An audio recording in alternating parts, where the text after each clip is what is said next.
Muy buenos días, respetables hermanos y amigos en el Señor. Habla de nuevo para ustedes el hermano Alexander Castellanos desde la Iglesia de Cristo en Ciudad Berlioz, República de El Salvador. Ya he mencionado que estamos estudiando la hermosa carta del apóstol Pablo a los Gálatas. Y estamos ya en la parte que corresponde al saludo inicial. Vimos ya bastante sobre este saludo inicial, específicamente en el capítulo 1, versos 1 al 5.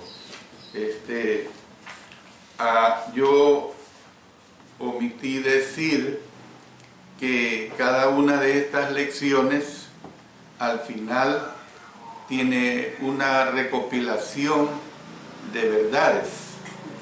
O sea que en cada sección que veamos, una vez del análisis del texto, al final voy a dar una recopilación de verdades. O sea, voy a destacar lo que más resalta en esa sección que estaremos estudiando. Y ahora, precisamente, vamos a ver esa recopilación de verdades, específicamente en los versos 1 al 5 de Gálatas capítulo 1. En primer lugar, vamos a ver el valor de las introducciones. Sabemos que los estudiantes de la palabra de Dios jamás deben despreciar con ligereza las introducciones a los escritos apostólicos y proféticos del Nuevo Testamento. Por eso, si ustedes recuerdan, di bastante información sobre el contexto histórico, di bastante información cuando estuvimos en la parte de la introducción. ¿Por qué? Porque de esta manera nos ubica en lo que vamos a estudiar. En los comentarios de apertura, el autor inspirado a menudo se refirió al tema o temas principales que son vitales para la fe cristiana.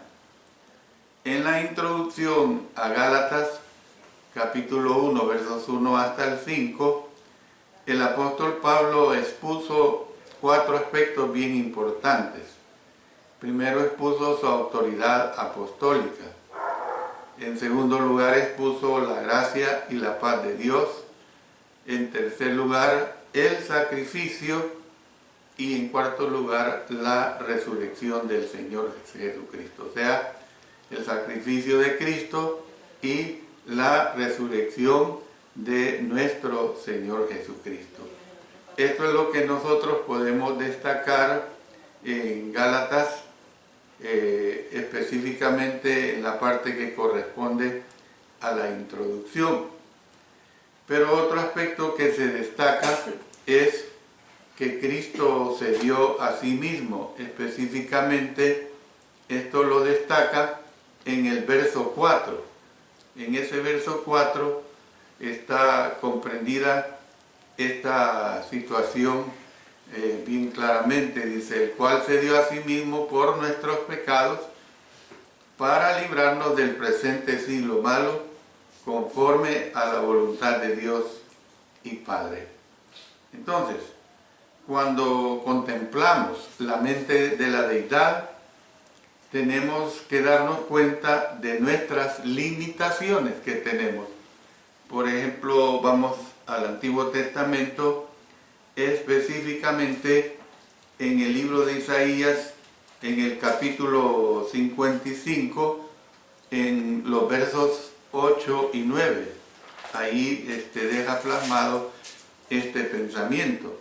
Dice, porque mis pensamientos no son vuestros pensamientos, ni vuestros caminos mis caminos, dijo Jehová. Como son más altos los cielos que la tierra, así son mis caminos más altos que vuestros caminos, y mis pensamientos más que vuestros pensamientos. Entonces, por eso es que estoy diciendo que cuando contemplamos la mente de la deidad, tenemos que darnos cuenta de nuestras limitaciones. No debemos extraviarnos en los ámbitos infructuosos de la especulación. Es decir, hay situaciones que nosotros no tenemos el alcance de saber la mente de Dios.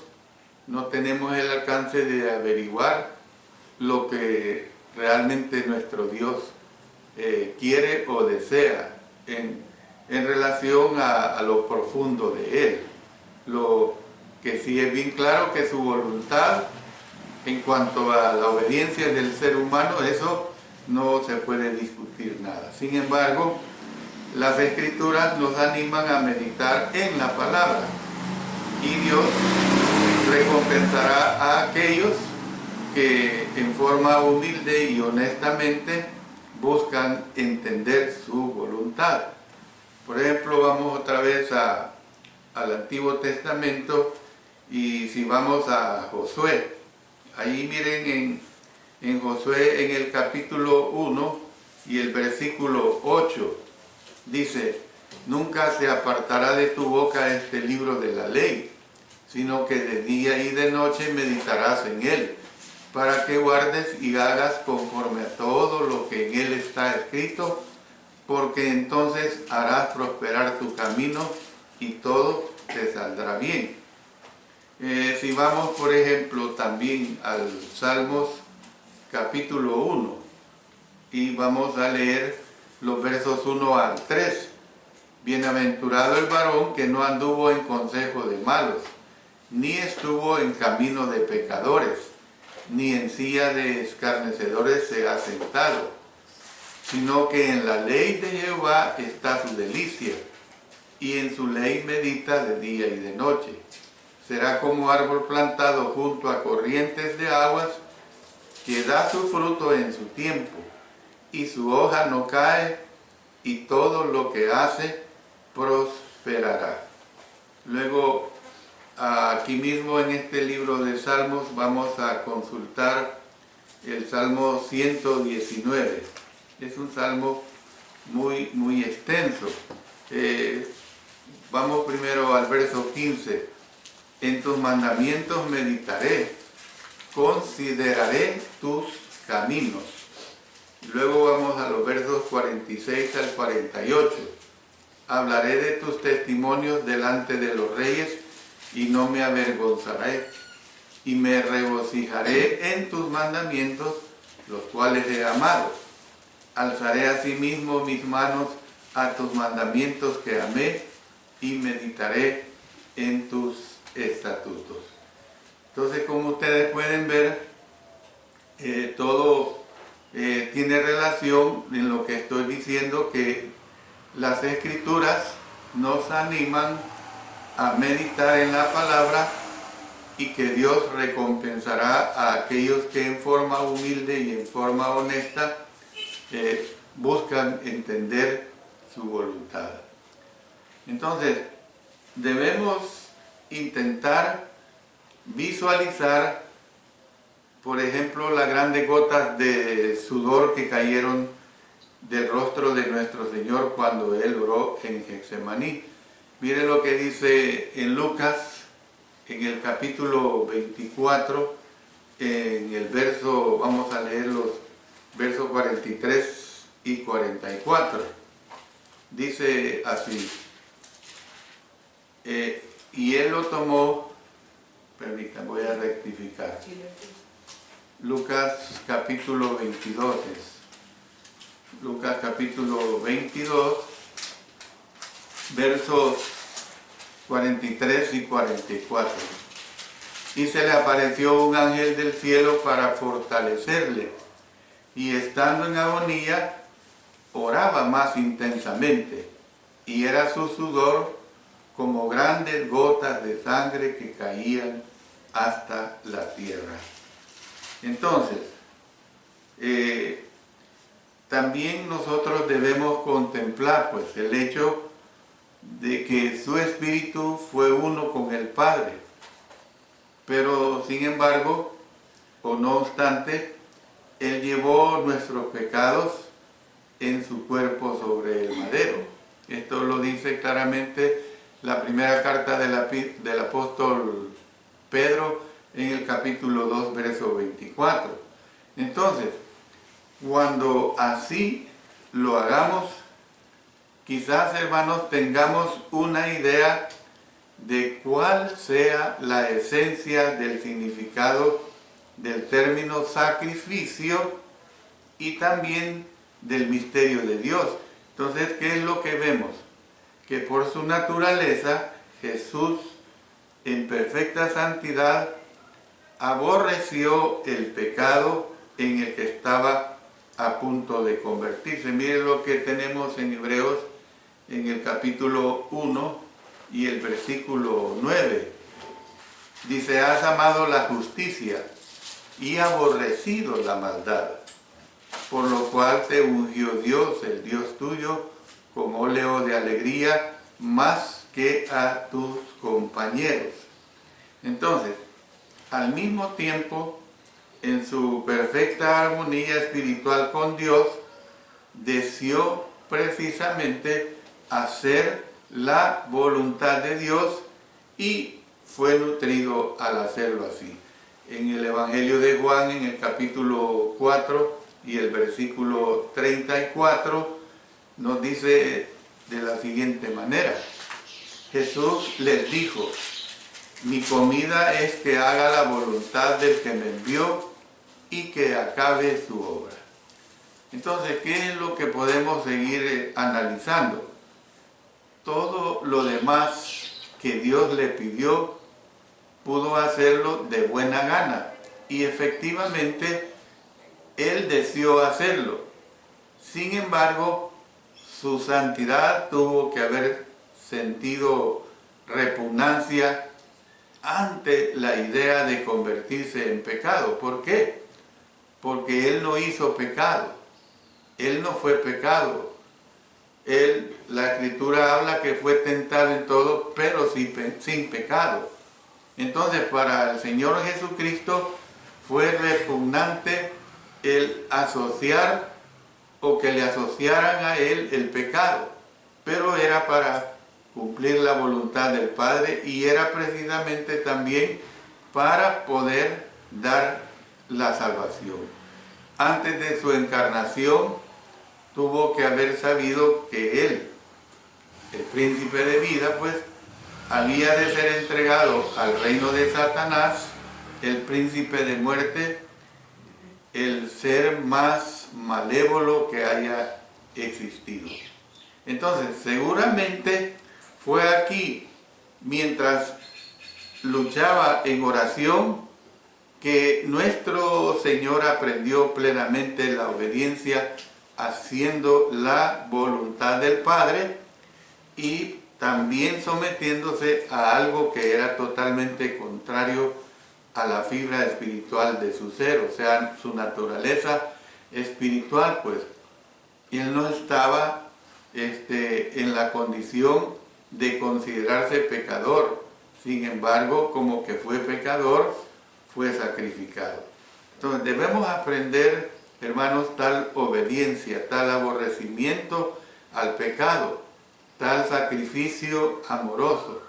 Por eso es que podemos decir que para participar de tan gran medida de su santidad, Él se sometió a esa condición.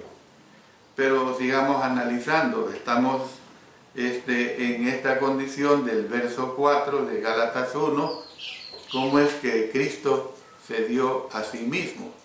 Entonces, todos los hombres pecaron. Eso es una realidad, dice la Escritura, por cuanto todos pecaron y están destituidos de la gloria de Dios. Romanos capítulo 3, verso 23. Eso es indiscutible. No hay ningún ser humano que pueda decir, mire, yo no soy pecador, yo no he cometido pecado, yo soy una persona que no le deseo mal a nadie, yo no me identifico con la maldad. Pueden haber personas con esa moralidad, pero nunca estas personas podrán decir que no son pecadoras. No hay nadie, no hay justo ni aún uno, dice la palabra de Dios.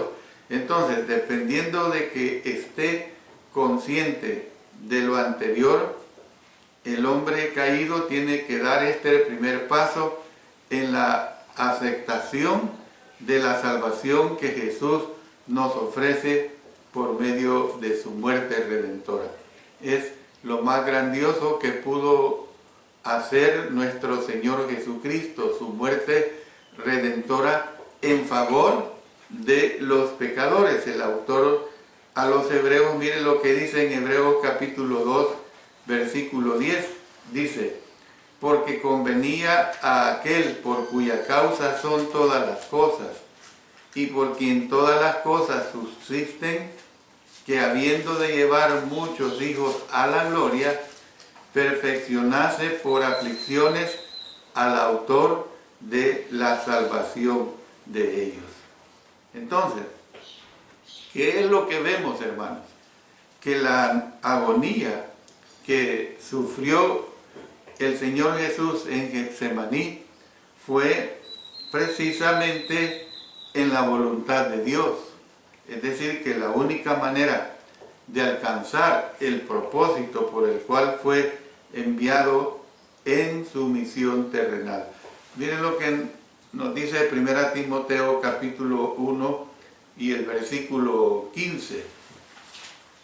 Dice así: palabra fiel y digna de ser recibida por todos, que Cristo Jesús vino al mundo para salvar a los pecadores, de los cuales yo soy el primero.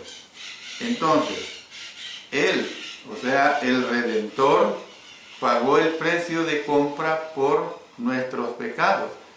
En la primera carta del apóstol Pedro dice en los siguientes versículos, el capítulo 1, versos 17 hasta el 21, dice: y si invocáis por Padre a aquel que sin acepción de personas juzga según la obra de cada uno, conducíos en temor todo el tiempo de vuestra peregrinación, sabiendo que fuisteis rescatados de vuestra vana manera de vivir, la cual recibisteis de vuestros padres, no con cosas corruptibles como oro o plata, sino con la sangre preciosa de Cristo, como de un cordero sin mancha y sin contaminación, ya destinado desde antes de la fundación del mundo, pero manifestado en los postreros tiempos por amor de vosotros,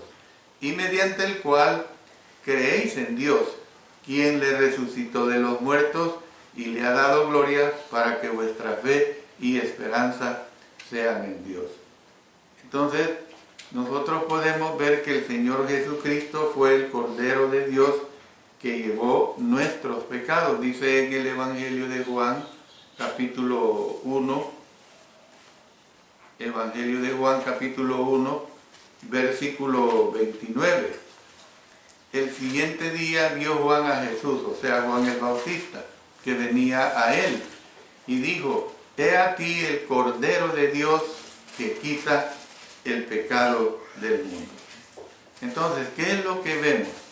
Que Dios lo hizo por nosotros pecado, para que nosotros fuésemos hechos justicia de Dios en Él. Esto lo dice el apóstol Pablo en 2 Corintios capítulo 5 y el versículo 21. Y también aquí en 2 Corintios capítulo 5, verso 19 dice: Dios estaba en Cristo reconciliando consigo al mundo, no tomándoles en cuenta a los hombres sus pecados. Entonces, ¿qué vemos pues? Que nuestra justificación viene gratuitamente por su gracia mediante la redención que es en Cristo Jesús. Esto lo dice también el apóstol Pablo en Romanos capítulo 3, el versículo 24. Entonces, nosotros podemos ver pues que de esta manera entendemos cómo es que Cristo se dio a sí mismo, tomándolo de este verso 4 de Gálatas capítulo 1. Veamos otra parte que se destaca aquí en este verso 4. Noten lo que aquí está diciéndonos Gálatas capítulo 1, verso 4. Dice: el cual se dio a sí mismo por nuestros pecados, para librarnos del presente siglo malo. Entonces veamos ahora qué es lo que nos está diciendo en relación al presente siglo malo. ¿Qué es ese presente siglo malo? Nosotros tenemos que entender esta situación. Primeramente quiero decirles, vivimos sin duda en una época malvada. Esa es una realidad. El pecado siempre ha existido el pecado. Hoy en día, hoy que estamos al primer día del mes de marzo del año 2020, la maldad continúa. Entonces, por eso está diciendo el presente siglo malo. Vivimos sin duda en una época malvada. Tan solo necesitamos reflexionar sobre las noticias diarias, la corrupción moral que impregna la industria, por ejemplo, del entretenimiento, y los sucios y violentos programas y películas en la televisión, en el internet, diseñados para corromper a niños y adultos por igual. ¿Ve? A niños y adultos por igual. Ahora, claro, todos estos medios de difusión o de comunicación que he mencionado tienen muy buenas cosas. ¿Ve? Entonces nosotros, claro, nosotros que buscamos el bien, nosotros que buscamos hacer las cosas que no son pecaminosas, vamos a usar todos estos medios en lo bueno que transmiten. Pero lamentablemente son medios que son usados para transmitir cosas malas. El presente siglo malo es bien claro. Tal vez también debamos reflexionar sobre nuestras propias vidas, teniendo en cuenta las malas intenciones que constantemente acosan a nuestros corazones y cómo, sin éxito, tendemos a abordar mucho de ellas. ¿Por qué digo esto? Satanás está efectivamente vivo y con buena salud en el planeta Tierra. Entonces, de hecho, si nos damos cuenta de lo vulnerables que somos ante encuentros con el príncipe de este mundo, o sea, con Satanás, solo podemos regocijarnos en la promesa de la gracia divina. Y es lo que nosotros tenemos que usar. Mire lo que dice el apóstol Juan en 1 Juan capítulo 1, versículo 9. Si confesamos nuestros pecados, Él es fiel y justo para perdonar nuestros pecados y limpiarnos de toda maldad. Hermoso. Los hijos de Dios tenemos esa oportunidad. Los hijos de Dios tenemos esa bendición, que si cometemos pecado, tenemos la oportunidad de limpiarnos de toda maldad. Qué tranquilizador es saber que la gracia de Dios está siempre disponible para nosotros como hijos suyos que somos. Gracias a Dios, que la gracia de Dios siempre está disponible para nosotros como hijos suyos que somos. No tenemos que tener ninguna duda al respecto. Entonces, cuando vemos que esta gracia, junto con nuestra esperanza del cielo, nos eleva y nos da fuerza para vivir triunfantemente, incluso en este presente siglo malo. Fíjense qué cosa más interesante para nosotros, los hijos de Dios. Esta vida victoriosa no es en virtud de nada que nosotros podamos lograr. Miren lo que dice, vamos ahora a Efesios capítulo 2. Vamos a consultar los versos 8 y 9. Porque por gracia sois salvos por medio de la fe, y esto no de vosotros. Noten lo que dice, pues es don de Dios, no por obras, para que nadie se gloríe. Hay muchas personas que, no, si yo no le hago bien a nadie, por el contrario, yo doy, yo soy dadivoso, yo hago esto, yo hago lo otro. Está bien hacer el bien, está bien dar, pero no está bien el querer que por eso se está ganando la gloria eterna. No es decir, no fuera la gracia de nuestro Señor, por muchas cosas que el hombre o el ser humano haga, no lo puede lograr. Mire lo que dice también en 1 Tesalonicenses capítulo 5 y el versículo 23, expresando esta misma condición. Y el mismo Dios de paz os santifique por completo, y todo vuestro ser, espíritu, alma y cuerpo, sea guardado irreprensible para la venida de nuestro Señor Jesucristo. También el apóstol Pedro escribió, vamos ahora a consultar en 2 Pedro capítulo 3, versos 12 y 13. Ahí expresa el apóstol Pedro esta condición de vida espiritual. Esperando y apresurándoos para la venida del día de Dios, en el cual los cielos encendiéndose serán deshechos, y los elementos siendo quemados se fundirán.